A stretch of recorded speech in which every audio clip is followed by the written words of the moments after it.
Hey guys, it's Sarah.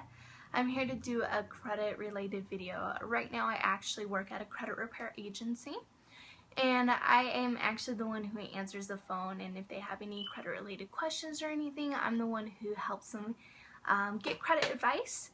So today I'm not going to focus on the credit repair aspect on credit.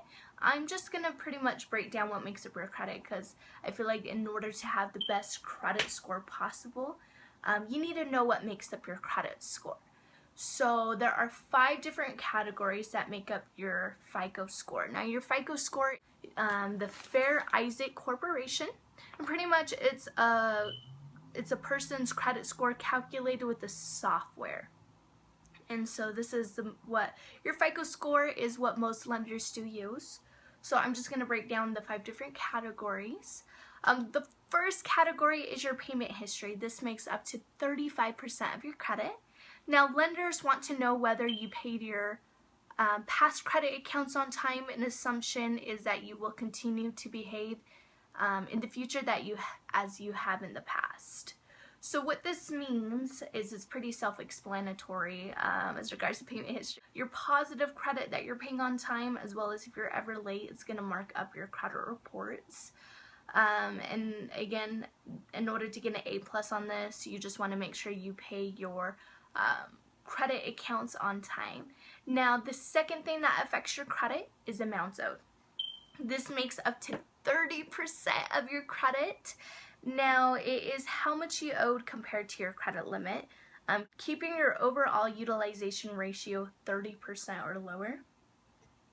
So in order to get an A+ in this area, you want to make sure however much your credit card is. So let's say your credit card limit that you get is $300. So you would want to only use 30% of that credit limit. So you would want to only use $90 of that credit. In order to calculate that, what is 30%, you just go 300 times 0.30, and that would give you $90. And so you just want to use $90 of that credit card. That way you're using your card responsibly in the lender's eyes. Now the third thing that affects your credit is your credit history length. This makes up to 15% of your credit. So it's however long you've had your credit cards for. So it brings the longest credit card you've had to the shortest. If you just barely got a credit card, it brings all of those dates together and gives you, okay, well, they have a history of a 1-year credit. So what you would want to do is as soon as you can get credit, so as soon as you're 18, try to get a credit card. And then that way you could start going ahead and building up your credit, and as well as maximizing your credit length as quickly as possible. A trick to your credit length, I find that a lot of people don't know this, but this is a little trick that I actually personally use, is if you get authorized on somebody's credit card, all of their credit history are going to go on your credit reports. So all of their credit history from that credit card is going to go on your credit report. So let's say if they had that credit card for 10 years, that 10-year card is going to go on your credit reports. You want to be really careful of this, because this could be good if obviously they used your credit card good, since they've had their credit card, but it could also be bad.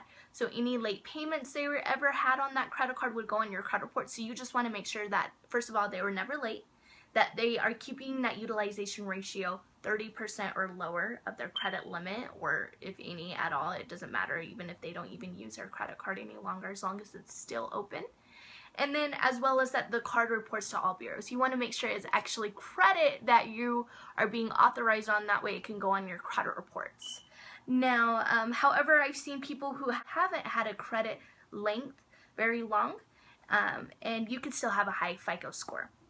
It's depending on the rest of your credit. So even if you don't have anyone you can get authorized on, just make sure that the other things that affect your credit are A+, and make sure it's good as regards to the other areas of your credit.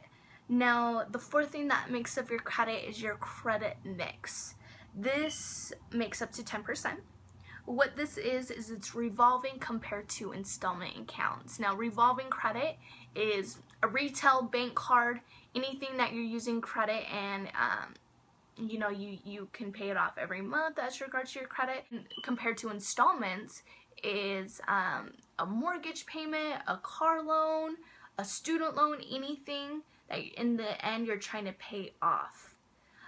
So you want to have, FICO does recommend 2 revolving, so 2 credit cards to 1 installment, so to 1 student loan payment to 1 car you have. So 2 credit cards to 1 installment or 1 car loan, anything like that could help you boost up your credit score. Now another thing that also makes up 10% of your credit, so I'm sorry, my cup actually fell, my plastic cup with all my pens, but anyway, is your new credit.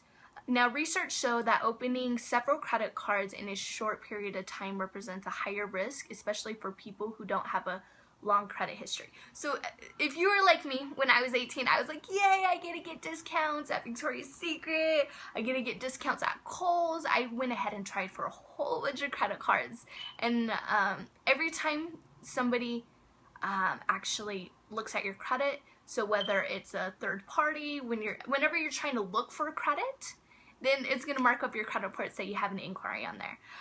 Now keep in mind, there are also 2 different kind of inquiries. I'll kind of go into that more into depth later, but in the end, pretty much in order to have good as regards to your new credit, you want to have 2 inquiries, 1 inquiry, and possibly 0 inquiries on your credit reports. That way, while you're looking to get new credit, the lender's not going to be like, okay, well, they're desperate as regards to getting credit. They didn't approve them, so they did it for a reason, so we're not going to approve them either. So too many inquiries, it only makes up 10% of your credit, but if you're trying to get a car, or if you're trying to get maybe a house, anything like that, having too many inquiries can hold you back as regards to that. Now keep in mind, I did state that there were 2 different inquiries. There is a hard inquiry compared to a soft inquiry. Now a hard inquiry is, I say inquiry either way. I'm sorry, I keep switching it up, but a hard inquiry is more so if a third party, whenever you're trying to get credit, so hey, I want to get that credit card, or hey, I want to get a car from you guys. Anytime you're trying to get credit, it's gonna be marked on your credit reports as a hard inquiry. Now a soft inquiry are more so, soft inquiries aren't generated by shopping for credit. They don't affect your credit score. When you check, so for instance, when you check your own credit, inquiries are generated, or when inquiries are generated by an employer, insurance company, are usually counted as a soft inquiry. Soft inquiries do not go on your credit report. So a lot of people are like, hey, I'm scared to check my credit. No, do not be scared to check your own credit score, because it will not mark up your credit reports due to, so you're not a third party, it's your credit score. So you can check your credit score as many times as you want and it won't affect it. Now keep in mind as well that there's a billion different credit scores out there. I'll kind of go into depth where you want to check your credit score at, but I hope this makes sense. I'm sorry, I'm just kind of everywhere, just kind of decided to make this video. So if you feel like you want to, if you have any questions or anything, please comment it down below. I would be more than happy to answer any kind of questions you guys have, as well as if you guys have any personal questions, you can actually inbox me. As well as thank you so much for watching, guys. Again, I'm going to be making more of credit repair videos in the future, so stay tuned. Thank you so much. Bye.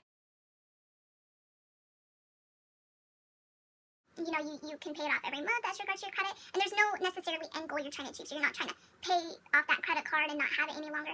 Okay, that didn't make any sense.